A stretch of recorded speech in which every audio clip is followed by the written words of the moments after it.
சுட சுட பூரி சாம்பார் எப்படி செய்யலான்னு பார்க்கலாங்களா.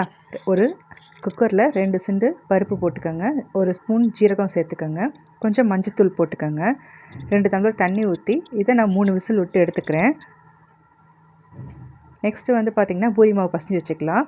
இதில் நான் கொஞ்சோண்டு கோதுமை மாவு ஆட் பண்ணியிருக்கேன், ரவா ஆட் பண்ணியிருக்கேன். ரவா போட்டிங்க அப்படின்னா பூரி நல்லா உப்பி அப்படியே நிற்கும். கொஞ்சம் ரவா உப்பு போட்டு நல்லா தண்ணி ஊற்றி பசஞ்சு கெட்டியாக பசஞ்சு எடுத்துக்கோங்க. சப்பாத்திக்கு பசைகிற மாதிரி கொஞ்சம் தண்ணியாக இல்லாமல் கொஞ்சம் கெட்டியாக பசஞ்சு எடுத்துக்கோங்க. கொஞ்சம் 1 டேபிள் ஸ்பூன் ஆயில் ஊற்றி பசஞ்சு எடுத்துக்கோங்க. ஒரு 10 நிமிஷம் ஊறட்டும். இப்போ வந்து சாம்பார் பொடி எப்படி செய்யலான்னு பார்க்கலாம். 1 சிண்டு கடலப்பருப்பு, 1 சிண்டு மல்லி, 4-5 வரகு மிளகாய் போட்டு நல்லா வதக்கிக்கோங்க. எண்ணெய் ஊற்ற வேண்டாம், நல்லா ரோஸ்ட் பண்ணிக்கோங்க. நல்லா வாசனை வர வரைக்கும் நல்லா ரோஸ்ட் பண்ணி எடுத்துக்கோங்க. இப்போது ஒரு கடாயில் எண்ணெய் ஊற்றிக்கோங்க.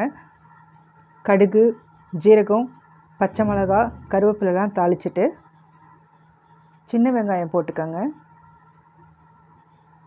தக்காளி போட்டுக்கோங்க, நல்லா ரோஸ்ட் பண்ணிக்கோங்க. கொஞ்சோண்டு தேவையான அளவுக்கு உப்பு போட்டுக்கோங்க. 2 ஸ்பூன் மிளகாத்தூள், சாம்பார் பொடி போட்டிருக்கேன். தேவையான அளவுக்கு தண்ணி ஊற்றி சின்ன வெங்காயம் வேகிற வரைக்கும் நல்லா கொதிக்க விட்டுக்கோங்க. இப்போ வந்து வெந்ததுக்கப்புறம் பருப்பு ஊற்றிக்கிறேன். வேக வச்ச பருப்பு எடுத்து ஊற்றிக்கோங்க. அப்புறம் கொஞ்சம் பார்த்திங்க அப்படின்னா 2 டேபிள் ஸ்பூன் கடல மாவு கரைச்சி ஊற்றிருக்கேன். இப்போ நல்லா சுட சுட சாம்பார் ரெடி. கொத்தமல்லி தூவி இறக்கி விட்டுக்கோங்க. இப்போ சாம்பார் பொடி அரைச்சதையும் போட்டிருக்கேன்.